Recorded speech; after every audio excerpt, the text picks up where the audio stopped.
don't know if it's good video, but we're fascinated. We're having a great time.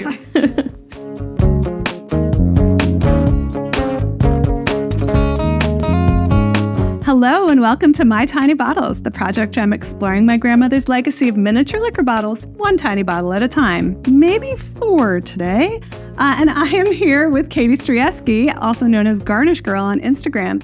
Katie, you came and tasted with me before, but for people who missed that episode, tell them about yourself. Well, I am a cocktail Instagrammer and content creator. So I create cocktail recipes and take photos and video, mostly for Instagram. I work with a lot of different liquor brands and PR companies.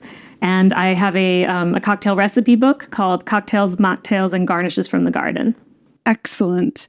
Well, last time I had you on, we tasted Canadian whiskey, which neither of us were very impressed by. And I know that you are a Scotch fan. You also told me you'd be interested in tasting a liqueur that you knew its modern version of to see how the older one would compare. And so I kind of put all those things together and thought you would be the perfect person for my grand Drambuie tasting. Yeah, I'm really excited. I like Drambuie. And this is going to be really, really interesting. What's your history with Drambuie? You say you like it. How'd you become aware of it? What do you like to do with it? I tried the Rusty Nail. It was kind of one of the early cocktails that I made, and I know it has a bad reputation, but I'm a Rusty Nail apologist. I think that it's a decent drink. I enjoy it, and I like Drambuie, and you don't see it very often in cocktails. And so whenever I do, I'm very interested in seeing how bartenders use it. And I really like ordering drinks that use it. Excellent. What's your Rusty Nail proportions? Because I think Rusty Nail classic 2-part drink, Scotch and Drambuie. That's it, right? And so with drinks like that, proportion matters a lot. Yes. So the Godfather is another classic 2-ingredient cocktail. It's Scotch and amaretto. But the classic equal parts, it's just not good. Yeah. But it can be good. So what do you like in your Rusty Nail? You know, I should have looked it up before I came because I haven't made one in a while, but it's definitely much heavier on the Scotch. It might even be 4-to-1, 3-to-1, something like that. That feels about right. Yeah, for modern taste. Well, I like Drambuie. I've mixed with it a little bit. I like a bitter nail, which is a Rusty Nail with some Amaro thrown in. Oh, yeah. Yeah, very good. But it's a product that I've been aware of and that I enjoy. And the reason I have so many bottles here is that a friend of mine, Rick, hi Rick, gifted me this bottle. It comes in a fancy box, and it is an older bottle, obviously, right? It looks really old.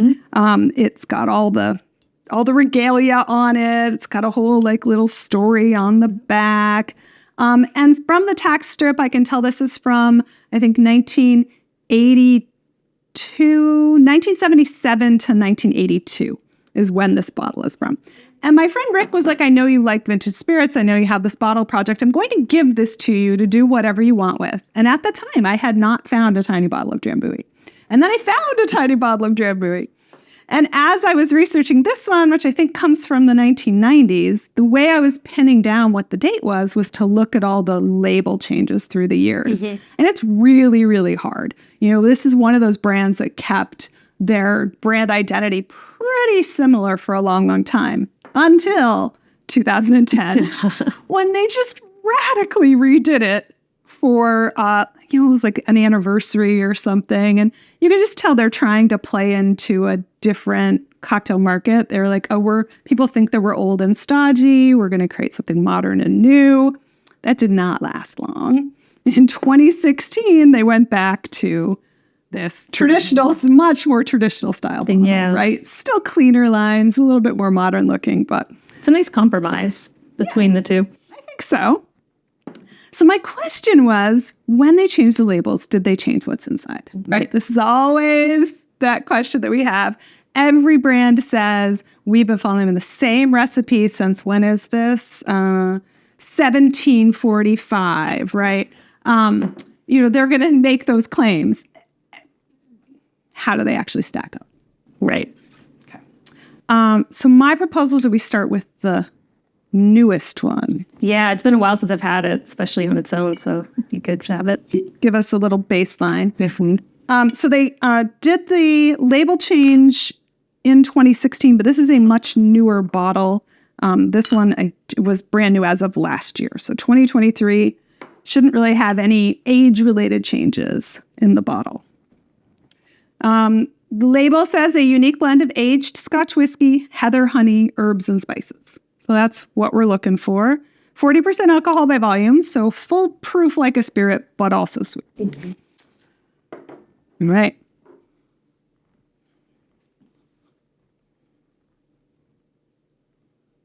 Definitely get the honey first thing on the nose. Mm-hmm. And some anise for sure. Oh, yeah. That licoricey note. Mm-hmm. I don't know what heather smells like, but this is probably it. Did you smell heather when you were in Scotland? I guess I didn't really smell it. No.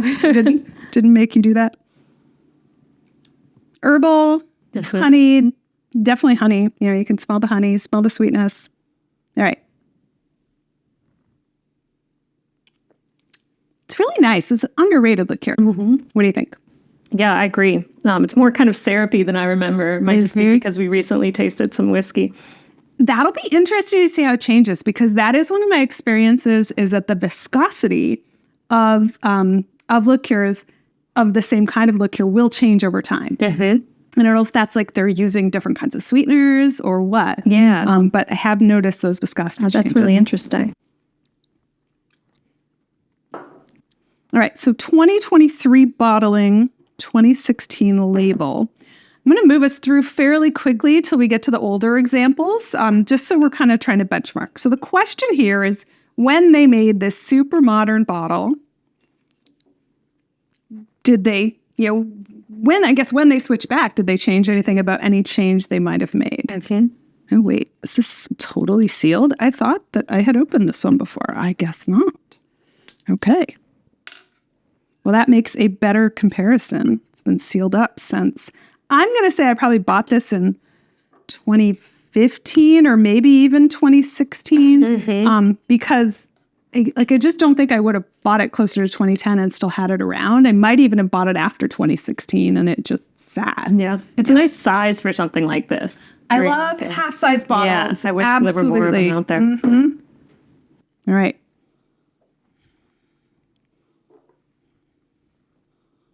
Got the back and forth going on here. Mm-hmm. I don't feel like it has as much of a nose. No, and it was a sealed bottle, and this is an open bottle. Mm-hmm. So what has air done? Because that's the first thing that I noticed. Right. I get the alcoholic heat from the 2010s bottle. And not any of that sort of herbal note, not even that anise. No. It's much more subtle. Mm-mm. We'll have them out for a while. We can go back and see if it opens up with time, but I am going to taste it.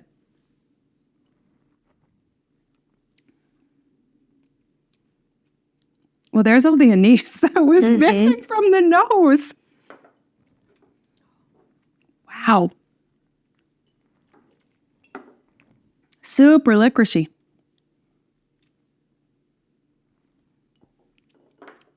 I find that much stronger in the first one, though. Like, it's much more herbaceous. In fact, my first thought when I tasted it was, I don't remember it being this herbal. And then this one reminds me more of kind of what I remember. I've actually I haven't not had a bottle with this label. Okay. So, yeah, I don't know if it's just, psychology, but it tastes different to me. Sure. It definitely tastes different. Question, is that intentional, accidental? If we could only travel back to time to the exact points. I don't like it nearly as much. I like the modern one better. Yeah, it's not as balanced. It's more kind of sweet syrupy and it needs that anisey herb. Yeah, I feel like the modern one is like super herbal and delicate, and this is just like sharper and less interesting. Okay. Comparison number 1 down. Now we're going to move to Grandma's bottle. Such a cute. It is so cute. But you can see why I was like, this must be newer. It must be closer to the modern day because it's a lot less elaborate. Yeah. Right? It has many fewer words on it. And you could blame that on it being a tiny bottle. But I've seen tiny bottles where they jammed every single one of these bits of information on them. So I think it just was maybe reflecting a different different time period in terms of what people wanted. The fonts are definitely more modern, whereas this is a very old-fashioned font in my mind. Absolutely. Yeah, the 40% alcohol by volume, right, looks like a modern. It's a sans serif font. This is a serif font.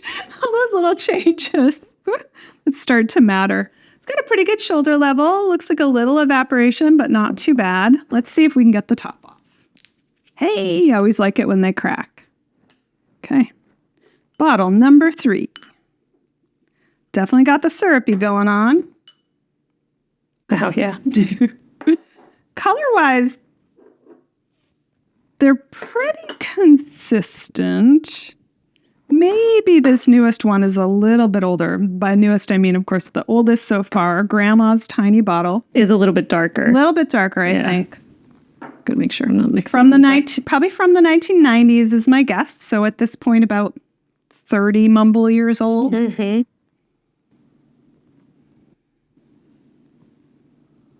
That's really interesting. Those noses often take time to wake up. And this has what I have come to think of as dusty bottle smell. Mm-hmm. It smells old to me. It smells old. Yeah. And I mean, I haven't tasted a lot of vintage spirits, but something about it. Yes. Right. And I don't know what it is. If anybody knows, I would love to hear that. There's got to be some sciencey term for what we're picking up. It kind of reminds me of like my grandma's house, you know, like something about it. I'm not sure. It smells dusty. I always think of it as dusty smell. All right. It's totally dominated by that for me. So let's see what it tastes like.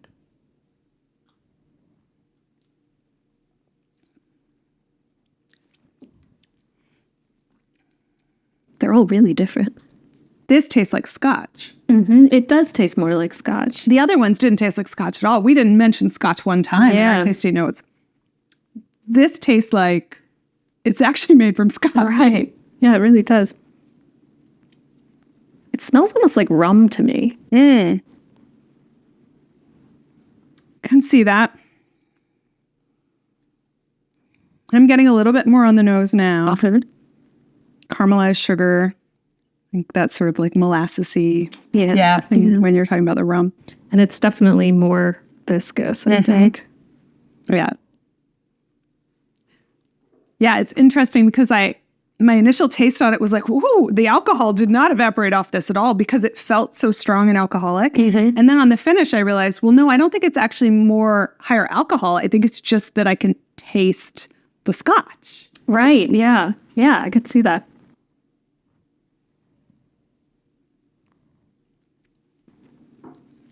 And I think, again, it's like, I feel like it's got even less of the herbs, like kind of going down in concentration.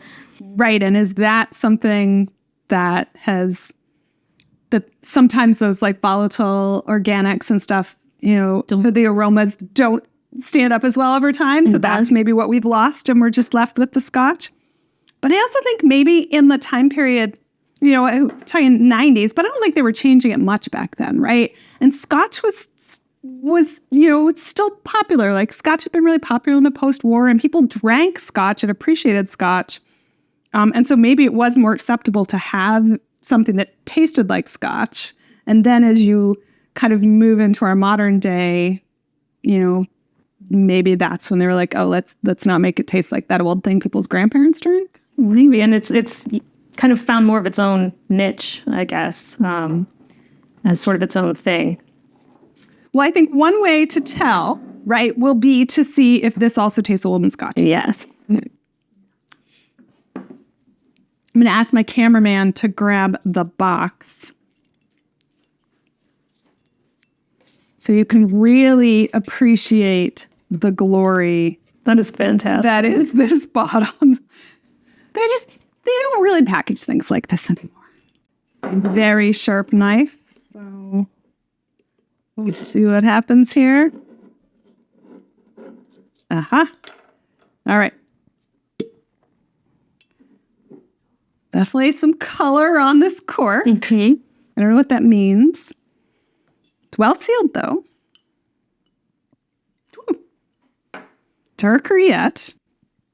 So as I said, 77 to 82, I think, for this one. Wow. I said well sealed, but as I put it back in, it's definitely got some play. Yeah, much darker, Much darker. for sure.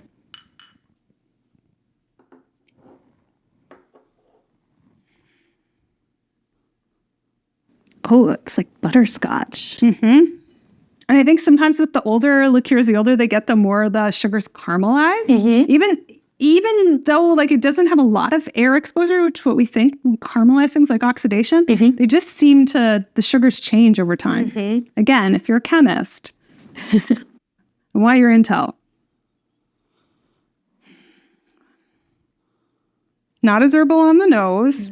And not as dusty. Not as dusty. Yeah. It doesn't have that smell. So maybe it is unique to my grandmother's bottles. Well, that could be, or the bottle size, maybe something about the volume. Also, my grandmother's bottles were not stored well. So they had free spa cycles. They were like on porches. So, who knows? They were abused. This definitely has some scotch on the nose.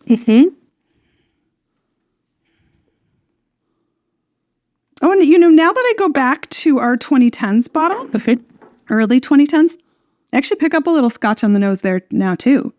Yeah, when you look for it, for sure. Which I didn't smell at all. Oh, but that banana is definitely still there. I love banana all the time. I love a compare and contrast. So I appreciate you being game for this. Oh, no, it's so fun. Four-way extravaganza. All right, I'm going in.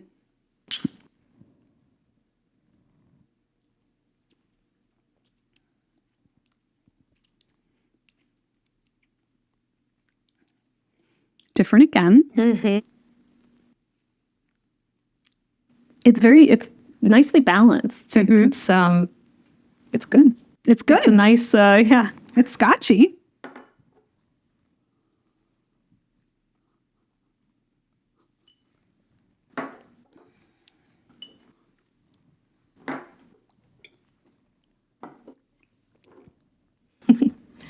It's definitely fun being able to go back and forth. Yeah. I don't know if it's good. I don't know if it's good video, but we're fascinated. We're having a great time. Yeah, there's so much difference here.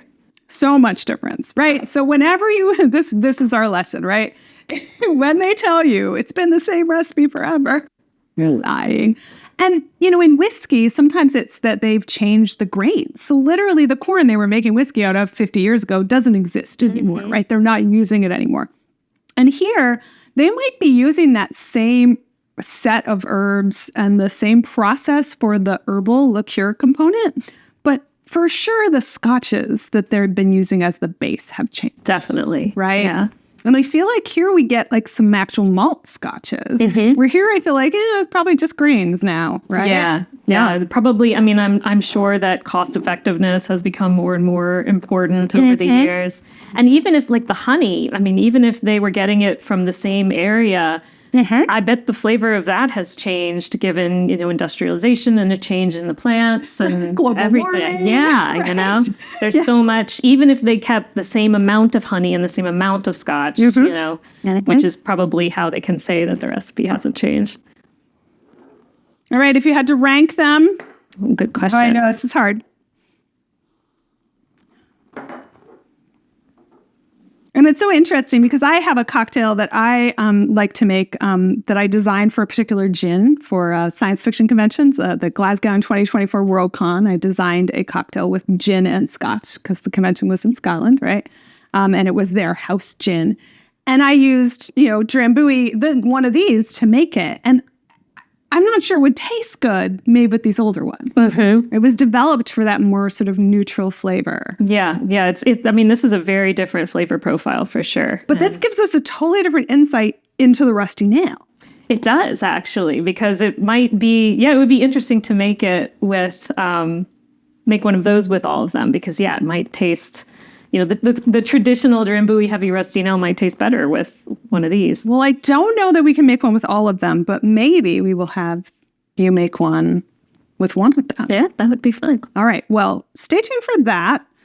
We won't try to fit it in now, but maybe hit our mutual Instagram channels and find a video of Katie mixing up a rusty nail with her choice of vintage Drambuie.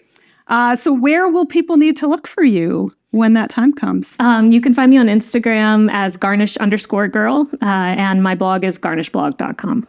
And you can find me at mytinybottles.com and at mytinybottles on Facebook and Instagram. Please like, comment, subscribe so you'll know when we've got other fun tasting episodes coming up. Check out the episode about this bottle if you want to know more about Bonnie Prince Charlie and the history of the brand. Thank you so much for joining me. Oh, thank you for having me. This is so fun. Cheers. Cheers.